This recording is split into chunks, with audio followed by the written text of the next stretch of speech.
മാന്യപ്രേക്ഷകർക്ക് നമസ്കാരം. നിങ്ങൾ ഇതൊന്ന് കേട്ടു നോക്കൂ. ഞാൻ ചോദിക്കുന്നത്, ഈ സംഘപരിവാർ എന്ന് പറയുന്നവർക്ക് ഇന്ത്യ രാജ്യത്ത് അർഹതപ്പെട്ട സ്ഥാനമാനങ്ങൾ വഹിക്കുന്നതിന് എന്തെങ്കിലും വിലക്ക് ഇന്ത്യ രാജ്യത്ത് നിലവിലുണ്ടോ അഭിലാഷേ? അങ്ങനെ രാഷ്ട്രീയമായിട്ട് അഭിലാഷമില്ലാത്ത ബന്ധങ്ങളില്ലാത്ത എത്രയാള് അങ്ങനെ കേരളത്തിൽ താങ്കൾ ഈ പറയുന്ന മാതിരി വന്നിട്ട്, അപ്പൊ നിങ്ങളെപ്പോലുള്ളവർക്ക് അഭിലഷണീയമാണെങ്കിൽ അത് ശരിയാണെന്നും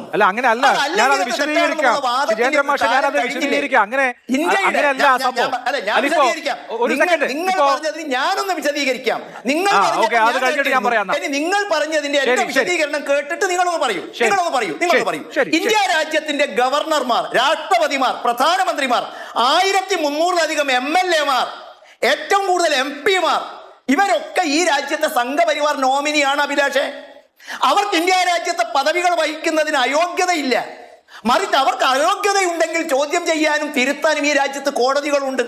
മറിച്ച് നോക്കൂ, നിങ്ങൾ തുടക്കത്തിൽ പറഞ്ഞു എന്താ അളക്കപ്പെടുന്നതിനാൽ നിങ്ങൾ എന്തുകൊണ്ടാണോ അളക്കുന്നത് അതിനാൽ നിങ്ങൾ അളക്കപ്പെടും. ഇവിടെ അതല്ല അഭിലാഷേ നടക്കുന്നത്. വിസർജ്യം തിരിച്ചു കഴിക്കുകയല്ലേ. ഈ ഇരു കൂട്ടരും ഇന്നലെ വരെ എന്തിനൊക്കെ എതിർത്തുവോ അവസരം കിട്ടിയപ്പോ അതൊക്കെ പറഞ്ഞു. ഇവിടെ ജിൻഡോ ജോൺ പറയുന്നത് കേട്ടു, ഞങ്ങൾ PMC പദ്ധതിക്കെതിരാണ്.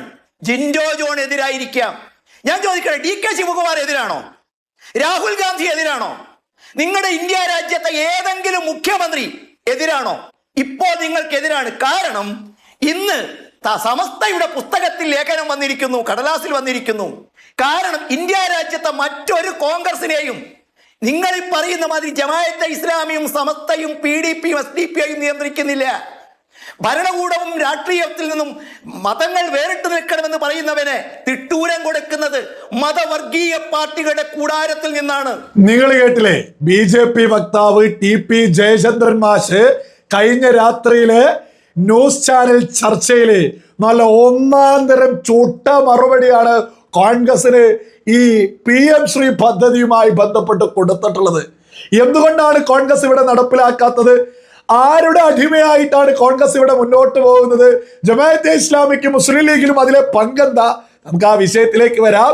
അതിനു മുമ്പേ ആയിട്ട് TP ജയചന്ദ്രൻ മാഷ് പറഞ്ഞ വളരെ പ്രധാനപ്പെട്ട ഒരു വിഷയം നിങ്ങളൊക്കെ തന്നെ കേട്ടില്ലേ. ഇവിടെയുള്ള സകല BJP വിരുദ്ധർ, സകല മോദി വിരുദ്ധർ, അവർ നിരന്തരവും കേരളത്തിലെ മലയാളികളെ, സാധാരണക്കാരെ പേടിപ്പിക്കാൻ പറയുന്ന ഒരു കാര്യമുണ്ട്. സംഘപരിവാറിന്റെ നോമിനിയോ എന്ന്. അതുമായി ബന്ധപ്പെട്ട് TP ജയചന്ദ്രൻ മാഷ് നല്ല ഒന്നാന്തരം മറുപടിയാണ് മുന്നോട്ട് വെച്ചിട്ടുള്ളത്. അതുമായി ബന്ധപ്പെട്ട കുറച്ച് ഉദാഹരണങ്ങൾ കൂടി ഞാനൊന്ന് എടുത്ത് മുന്നോട്ട് വെക്കാം. ഈ രാജ്യത്തിന്റെ രാഷ്ട്രപതി സംഘപരിവാറാണ്. ഈ രാജ്യത്തിന്റെ ഉപരാഷ്ട്രപതി സംഘപരിവാറാണ്.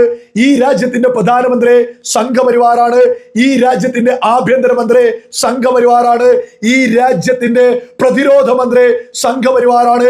ഈ രാജ്യത്തിന്റെ വിദേശകാര്യമന്ത്രി സംഘപരിവാറാണ്. ഈ രാജ്യത്തിന്റെ ധനകാര്യമന്ത്രി സംഘപരിവാറാണ്. ഈ രാജ്യത്തിന്റെ പ്രധാനപ്പെട്ട സകല മന്ത്രിമാരും സംഘപരിവാറാണ്.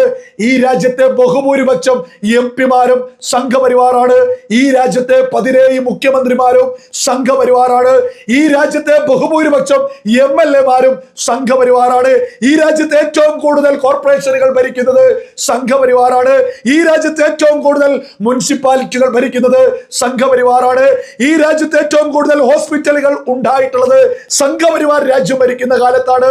ഈ രാജ്യത്തെ ഏറ്റവും കൂടുതൽ വിദ്യാഭ്യാസ സ്ഥാപനങ്ങൾ ഉണ്ടായിട്ടുള്ളത് സംഘപരിവാർ രാജ്യം ഭരിക്കുന്ന സമയത്താണ്. ഈ രാജ്യത്ത് ഏറ്റവും കൂടുതൽ എയിംസ് ഉണ്ടായത് സംഘപരിവാറുകാർ രാജ്യം ഭരിക്കുന്ന സമയത്താണ്. ഈ രാജ്യത്ത് ഏറ്റവും കൂടുതൽ റോഡുകൾ ഉണ്ടായത് സംഘപരിവാർ രാജ്യം ഭരിക്കുന്ന സമയത്താണ്. ഈ രാജ്യത്ത് ഏറ്റവും കൂടുതൽ എയർപോർട്ടുകൾ ഉണ്ടായത് സംഘപരിവാറുകാർ രാജ്യം ഭരിക്കുന്ന സമയത്താണ്. ഈ രാജ്യത്തെ റെയിൽവേ ഏറ്റവും കൂടുതൽ വികസിച്ചത് സംഘപരിവാറുകാർ രാജ്യം ഭരിച്ച സമയത്താണ്. കോൺഗ്രസ് ഉണ്ടാക്കിയിട്ടുള്ള അതിദരിദ്രരായിട്ടുള്ള ആളുകൾക്ക് ശൗചാലയം പോലും സംഘപരിവാർ രാജ്യം ഭരിക്കുന്ന സമയത്താണ് ഉണ്ടാക്കി കൊടുത്തിട്ടുള്ളത്. അങ്ങനെ രാജ്യത്തിന്റെ സമസ്ത മേഖലകളിലും സംഘപരിവാർ വ്യക്തമായിട്ട് കയ്യൊപ്പ് ചാർത്തിയിരിക്കുന്നു. എന്തിനേറെ പറയുന്നു, ലോകത്തെ മറ്റു പ്രധാനപ്പെട്ട രാജ്യങ്ങളുമായിട്ട് ഏറ്റവും വലിയ ബന്ധത്തിലേക്ക് ഇന്ത്യ മഹാരാജ്യം വലിയ ബന്ധത്തിലേക്ക് എത്തിയത് സംഘപരിവാർ രാജ്യം ഭരിക്കുന്ന സമയത്താണ്. ഗൾഫ് രാജ്യങ്ങളുമായിട്ട് ഏറ്റവും വലിയ ബന്ധത്തിലേക്ക് എത്തിയത് സംഘപരിവാർ രാജ്യം ഭരിക്കുന്ന സമയത്താണ്. ഇത് കേൾക്കുമ്പോൾ ചില ആളുകൾ പറയും, അങ്ങനെയൊന്നുമല്ല, ഇതിനു മുമ്പേ ഗൾഫ് രാജ്യങ്ങളുമായിട്ട് ഇന്ത്യക്ക് ബന്ധമുണ്ട്. മാങ്ങാത്തൊലിയാണ്. രാജ്യം പ്രധാനമന്ത്രി ഭരിക്കൽ തുടങ്ങിയ സമയത്ത്, സംഘപരിവാർ ഭരിക്കുന്ന സമയത്താണ് ഗൾഫ് രാജ്യങ്ങളുമായിട്ട് വലിയ ബന്ധത്തിലേക്ക് ഇന്ത്യ മഹാരാജ്യം എത്തിയിട്ടുള്ളത്. 2015 രാജ്യത്തിന്റെ പ്രധാനമന്ത്രി നരേന്ദ്രമോദി ഗൾഫ് രാജ്യങ്ങൾ, ഈ പറയുന്ന യുഎഇയിലേക്ക് സന്ദർശനം നടത്തിയ സമയത്ത് ലോകമാധ്യമങ്ങളിൽ ഒരു വാർത്ത വന്നു. നീണ്ട 34 വർഷങ്ങൾക്ക് ശേഷം ഒരു ഇന്ത്യൻ പ്രധാനമന്ത്രി യുഎഇ സന്ദർശിക്കുന്നു എന്ന്. അത്തരത്തിലാണ് ഗൾഫ് രാജ്യങ്ങളുമായിട്ട് ഇന്ത്യ എന്ന മഹാരാജ്യത്തിന്റെ ബന്ധം സംഘപരിവാറിന്റെ കാലത്ത് വലിയ രീതിയിൽ മുന്നോട്ട് പോകുന്നത്. അറബ് രാജ്യങ്ങളുമായിട്ട് ഏറ്റവും കൂടുതൽ ബന്ധത്തിലേക്ക് ഇന്ത്യ എത്തുന്നത് സംഘപരിവാർ രാജ്യം ഭരിക്കുന്ന സമയത്താണ്. ലാറ്റിൻ അമേരിക്കൻ രാജ്യങ്ങളുമായിട്ട് വലിയ ബന്ധത്തിലേക്ക് സംഘപരിവാർ രാജ്യം ഭരിക്കുന്ന കാലത്താണ് ഇന്ത്യ വലിയ ബന്ധത്തിലേക്ക് എത്തുന്നത്. യൂറോപ്യൻ രാജ്യങ്ങളുമായിട്ട് വലിയ ബന്ധത്തിലേക്ക് ഇന്ത്യ എത്തുന്നത് സംഘപരിവാർ രാജ്യം ഭരിക്കുന്ന സമയത്താണ്. ലോകത്തെ ഏറ്റവും വലിയ വ്യാപാര കരാറിലേക്ക് ഒപ്പുവെക്കുന്നത്, നമ്മുടെ രാജ്യം ഒപ്പുവെക്കുന്നത് സംഘപരിവാർ രാജ്യം ഭരിക്കുന്ന സമയത്താണ്. ലോകത്തെ ഏറ്റവും കൂടുതൽ മുസ്ലിങ്ങൾ സമാധാനത്തിൽ ജീവിച്ച് മുന്നോട്ട് പോകുന്നത് ഏതെങ്കിലും മുസ്ലിം ഭൂരിപക്ഷ രാജ്യങ്ങളിലല്ല, സംഘപരിവാർ രാജ്യം ഭരിക്കുന്ന നമ്മുടെ ഭാരതത്തിലാണ്. ഇതൊന്നും വെറുതെ എന്തെങ്കിലും പറയല്ല. ഈ അടുത്തുള്ള ഇറാൻ ഗൾഫ് രാജ്യങ്ങളിലേക്ക് ആക്രമണം നടത്തുന്ന സമയത്തോ മുസ്ലിം ഭൂരിപക്ഷ രാജ്യങ്ങളിൽ ഭീതിയായിരുന്നു.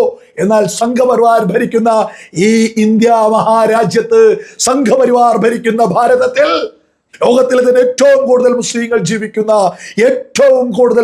ജീവിക്കുന്ന ഭാരതത്തിലെ സകല മുസ്ലിങ്ങളും വലിയ സമാധാനത്തിൽ, വലിയ സന്തോഷത്തിൽ, അവരുടെ ആരാധനകളിൽ മുഴുകിക്കൊണ്ട് തന്നെ ഈ ഭാരതത്തിൽ ജീവിക്കാൻ അവർക്ക് അവസരം കിട്ടി.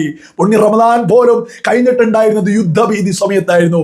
സംഘപരിവാർ ഭരിക്കുന്ന രാജ്യത്ത് മുസ്ലിങ്ങളും സമാധാനത്തിൽ തന്നെ മുന്നോട്ട് പോകുന്നു. സകല മതങ്ങളിൽപ്പെട്ട ആളുകൾ, ഹിന്ദു, മുസൽമാന്, ക്രിസ്ത്യാനി, നൂറുകണക്കിന്, എനിക്കും നിങ്ങൾക്കും അറിയാത്ത മതങ്ങൾ പോലും അത്രത്തോളം മതങ്ങളുണ്ട് ഈ രാജ്യത്ത്. അവരൊക്കെ സമാധാനത്തിൽ ഈ രാജ്യത്ത് മുന്നോട്ട് പോകുന്നത് സംഘപരിവാർ രാജ്യം ഭരിക്കുന്നത് കൊണ്ടാണ്.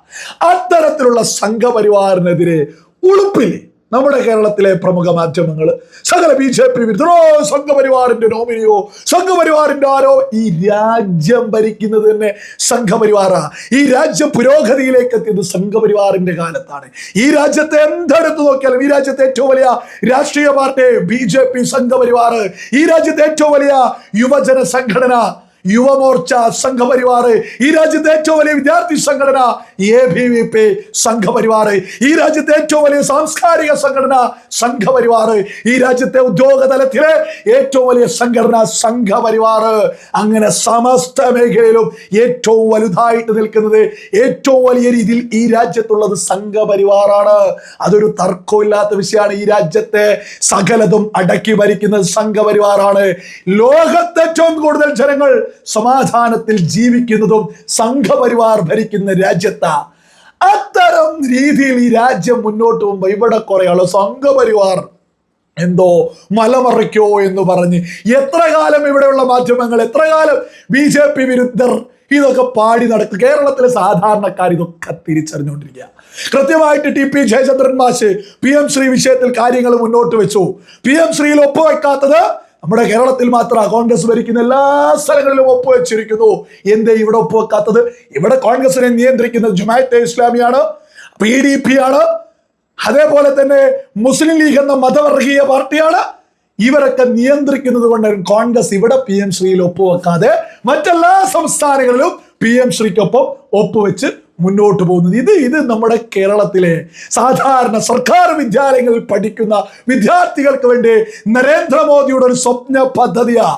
വിദ്യാഭ്യാസം, അന്താരാഷ്ട്ര നിലവാരത്തിലുള്ള വിദ്യാഭ്യാസം സർക്കാർ വിദ്യാലയങ്ങളിൽ പഠിക്കുന്ന സാധാരണ വിദ്യാർത്ഥികൾക്ക് വേണ്ടി കേന്ദ്ര സർക്കാർ നടത്തുന്ന ഒരു പദ്ധതിയെ എതിർക്കുന്നത് കേരളത്തിലെ പുതുതലമുറയുടെ മുഖത്ത് നോക്കി കൊഞ്ഞനം കുത്തുന്നതിന് സമമാണ് കോൺഗ്രസ് ഇവിടെ PM ശ്രീയിൽ ഒപ്പുവെക്കാതെ മുന്നോട്ട് പോവുകയാണെങ്കിൽ അവർ ചെയ്യുന്നത് എന്നത് ഒരു തർക്കമില്ലാത്ത വിഷയം. കോൺഗ്രസ്, ജമാഅത്തെ ഇസ്ലാമിയും മതവർഗീയ പാർട്ടിയായിട്ടുള്ള മുസ്ലിം ലീഗ് ഒക്കെ കോൺഗ്രസിനെ ഹൈജാക്ക് ചെയ്തു കഴിഞ്ഞു. അവർ പറയുന്നത് പോലെയാണ് കേരളത്തിൽ കോൺഗ്രസ് മുന്നോട്ട് പോകുന്നത് എന്നൊക്കെ സകല മലയാളികളും തിരിച്ചറിയുക.